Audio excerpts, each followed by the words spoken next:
Welcome to Pramukh Mantra. પણ આપણું માનસ એટલું હલકું છે. આમ રોડ ઉપરથી જાન નીકળે એટલે ગેલેરીમાં બહાર આવીને ઊભો રહે. એક તો સવાર 9 વાગે ઉઠે, જાનનો અવાજ થાય, પછી ઉઠ્યો હોય, પછી ત્યાંથી બ્રશ લઈને બહાર નીકળે, ગેલેરીમાં ઊભો બ્રશ કરે અને પછી થૂકે ત્યાં, સ્વચ્છ ભારત બગાડે.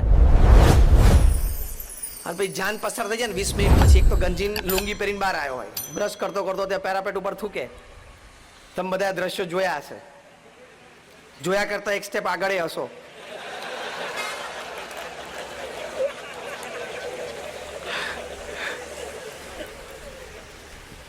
અને પછી અંદર જઈને વોશ બેસિનમાં કોગળો કરીને પછી બોલે, 2 જણા જામતા નથી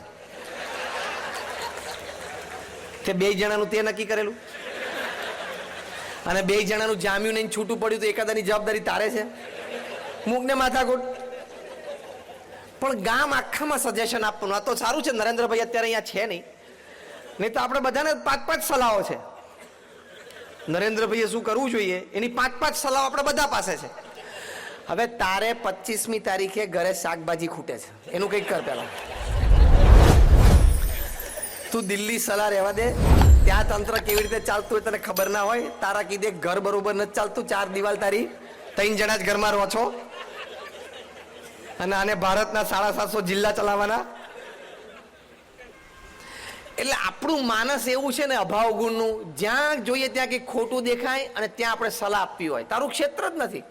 પેલા મીઠાપુરમાં એક જણો લારીમાં મીઠું વેચે, લીમડા ઓપન મીઠું ઢગલો કરેલો હોય, અને ₹1 કિલો ને ₹2 કિલો વેચતો હોય. એ 2 જણા લારીવાળા ભેગા થઈને ચર્ચા કરે. એકચ્યુઅલી જે ટાટા સોલ્ટનો પ્લાન્ટમાં આ લોકોએ આ વખતે માર્કેટમાં એ લોકોએ આઈપીઓ મૂક્યો ને 500 કરોડનો. તારે ક્યાંથી આઈપીઓ 500 કરોડની ચર્ચા કરવાની હોય ભાઈ? આપણે બધાને એવું જ છે ને. T20માં Virat Kohli outside the off stump ball જતો અને ખોટો શોટ મારે એટલે બહાર આવીને પાનના ગલ્લે ઉભો રહે, મોઢામાં પાન નાખે, પિચકારી મારે અને કે રમતા જ નથી આવડતું. લે, આવો બોગસ શોટ મરાય. પાછો શું કે આપણને આટલી ખબર પડે છે ને વિરાટને ખબર નથી પડતી. બહુ સારું સારું બેન, ખબર નથી પડતી તો હવે તને આવતી વખતે મોકલતું. બીજું શું? તને ખબર છે આ 95 માઇલ્સ પર આવરની ડિલિવરી, 145 કિલોમીટરની ઝડપે બોલ પડતા હોય, તારી જિંદગીમાં આપણે બેઠા છીએ ને કોઈ આ ફેસ જ નથી કરી. અહીં બેઠા છે કોઈએ 95 માઇલ પર આવવાની બોલ, અને લેધર બોલ, રબર બોલ નહીં. તો કે રબર તો એ સ્પીડે જાય નહીં, અને ટપ્પી ખાઈને 2 ફૂટ કટ થઈ જાય. બોલરના હાથમાંથી બોલ છૂટે એટલે વિરાટ કોહલી પાસે સેકન્ડનો 40મો ભાગ હોય નક્કી કરવા માટે શું કરવું. તારી જેમ થોડે છે કે આઉટ થઈ શકે. ના, હું તો એમ સમજતો તો ટ્રાયલ બોલ છે યાર, એવું ના ચાલે. ત્યાં પછી ત્યાં કઈ ટ્રાયલ બોલની સિસ્ટમ નથી. અને તને ભૂલથી ત્યાં મોકલી દીધો હોય તો 6 બોલ પેલો નાખીને કેપ લઈને અમ્પાયર પાસેથી પાછો જાય ને બોલર, ત્યાં તું અમ્પાયરને પાછો ફરિયાદ કરે કે અમ્પાયર એને કોને આ શું એક્શન કરીને જતો રહેતો હતો. ખબર પડી? દેખાવું જોઈએ ને કઈ. અમ્પાયર કે પાછળ જો ત્યાં 3 માંથી કશું વધ્યું ના હોય. હવે તું કોલસાથી કોકની દિવાલ ઉપર, પાડોશીની દિવાલ ઉપર કોલસાથી સ્ટમ્પ ચિત્રીને ધોકા લઈને મોટો થયો, અને તું વિરાટ કોહલી ઉપર કોમેન્ટ આપે. તારી હેસિયત શું? કે નાના બોલ આઉટસાઇડ ધી ઓફ સ્ટમ્પ જતો હતો, આઉટ સ્વિંગ થતો હતો, અવે ફ્રોમ ધ બોડી રમવા જાય, પછી કટ લઈને પાછળ જતો રહે. આટલી સમજણ નથી પડતી. પણ ત્યાં the heat of the moment, અંગ્રેજીમાં એક શબ્દ છે the heat of the moment. એ જે ક્ષણ, એમાં જે નિર્ણય, એ સામાન્ય વાત નથી. એટલે આ માનસ જરા આપણે ઓછું કરવાનું. આખા ગામ વિશે સલાહ સૂચનની જરૂર નથી. તું તારો પરિવાર, તારું જીવન, તારો વ્યવસાય એટલું સાચવ. If every family and every home decides this, the world is a beautiful place to live. સુંદર આ સ્વર્ગ તુલ્ય પૃથ્વી બની જાય ને. એટલે આ પણ વિચાર આપણે નહીં કરવા. અહીં બેઠા બેઠા એમ કે એકચ્યુઅલી છે ને 2 વર્ષ પહેલા 2016ની સાલમાં અમેરિકાના ઇલેક્શન્સમાં ડોનાલ્ડ ટ્રમ્પ જે હિલેરી ક્લિન્ટન સામે ફિલાડેલ્ફિયામાં જીત્યા ને, તારે અહીંયા ભુજમાં બેઠા બેઠા ક્યાં આટલું લાંબુ કરવાનું છે? 10 મિનિટથી વધારે છાપું વાંચે સમજવાનો નવરો ધૂપ જેવો છે, અને પૃથ્વી પર કશું જ કામ નથી. ત્યારે ક્યાં આટલા બધા સમય? હા, હેડલાઇન્સ જોઈ લેવાની, કોઈ એવું મેટર હોય તો જોઈ લેવાનું. તારે કઈ ટીવી શોમાં બેસવાનું નથી, તારે ડિબેટ કરવાનું નથી. છે કઈ? Restrict your life. તમારો જે વ્યવસાયોમાં તમે ઊંડા ઉતરો. બીજી બધી સામાન્ય માહિતી પણ રાખો, સમાજની ગતિવિધિઓ પણ ઉપરથી જાણો. પણ ક્યાં તમારે 2G 3G call scam spectrum Rafale એમાં ક્યાં તમારે એટલું બધું ઊંડું ઉતરવાનું છે કે જેટલું વકીલો ઊંડો ઉતરતા તો બધાના લેખ વાંચે. કઈ અપેક્ષાએ કે કોક દિવસ રાત્રે 12 વાગે પ્રધાનમંત્રીના કાર્યાલયમાંથી મને ફોન આવે કે જોઈન્ટ પાર્લામેન્ટરી કમિટી ગોઠવાની છે, તમને મેમ્બર તરીકે લેવા છે, કદાચ હું ના પાડું તો નરેન્દ્રભાઈની સેવા આપણે ના થાય, એવું છે?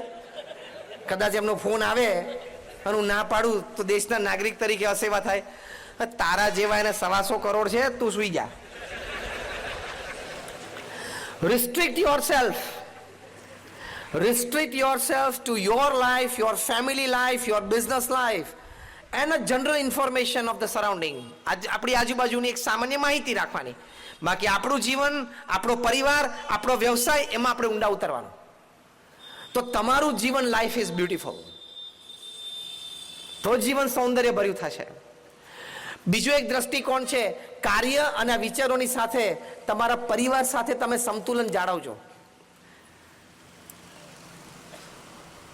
11:10 થઈ છે ભાઈ, ટાઈમ બરોબર છે? આપણે મોડું શરૂ થયેલું, આઈ થિંક આપણે 10 મિનિટમાં હવે પૂરું કરીએ. એ તમારા પરિવાર સાથે તમે સંતુલન બરોબર જાળવજો. 8 કલાક કામ કરવાનું, 8 કલાક સુવાનું કે આરામ, અને ત્રીજા 8 કલાકમાં હું શીખવાડું છું 3F 3H અને 3S. 3H એટલે ફેમિલી, ફ્રેન્ડ્સ, ફેથ. 3H એટલે હેલ્થ, હાઇજીન, હોબી. 3S એટલે સોલ, સર્વિસ એન્ડ સ્માઇલ. આ 9 વિભાગમાં તમારા 3 કલાક જવા જોઈએ. 24 કલાક એટલે 8 + 8 + 8. એ સિસ્ટમથી તમે જીવજો. પરિવાર સાથે સાંજે બેસવું, પરિવારમાં આપણા સંતાનોને સંસ્કારિત કરવા, એ લાઈફ ઇઝ બ્યુટીફુલ માટે ખૂબ જરૂરી છે.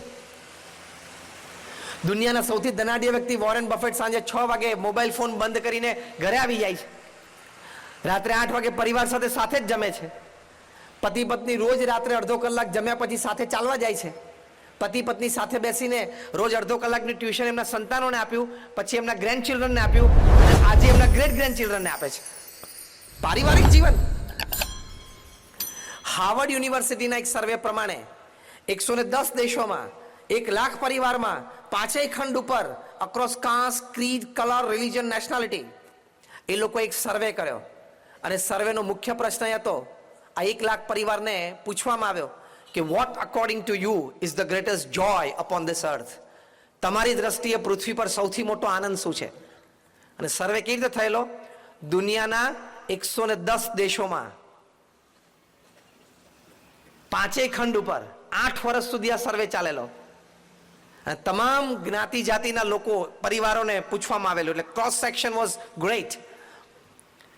67% વધારે રેસ્પોન્ડન્ટ્સ એમ કહ્યું કે spending quality and quantity time with your near and dear ones is the greatest joy upon this earth. કે તમે તમારા જીવનમાં તમારે જે વ્યક્તિઓ છે, એટલે કે તમારા જીવનમાં જે વ્યક્તિઓ છે, તમારા પરિવારજનો, મિત્રો હોય, જેની માટે તમને પ્રેમ છે અને જે લોકોને તમારી માટે પ્રેમ છે, એ લોકો સાથે સમય ગાળવો, ક્વોલિટી અને ક્વોન્ટિટી ટાઈમ ગાળવો, એ પૃથ્વી પરનો સૌથી મોટો આનંદ છે. તે પારિવારિક આનંદ તમારે લેવાનો. ઘરે જાઓ એટલે મોબાઈલ મૂકી દેવાનો. તમે જમતા હો સાથે પરિવારમાં, જમણા હાથમાં કોળિયો હોય ને ડાબા હાથમાં, જો બધાને ખબર છે. મારે તમને એક સિમ્પલ પ્રશ્ન પૂછવો છે કે તમારા લોહીનું સગું તમારી સાથે જમવા બેઠું છે 2 ફૂટ દૂર, એ વધારે અગત્યનું છે કે 100 માઇલ દૂર કોઈ વ્યક્તિ છે જેની સાથે તમે મોબાઈલ ઉપર એ વખતે વાત કરો છો, એ વધારે અગત્યનું છે? ટેલ મી. તો વી આર મિસ્ટેકિંગ સમવેર. આ મોબાઈલ ફોન ને બધું આપણી સેવા માટે બનાવેલું છે. આપણે એના ગુલામ થઈ ગયા.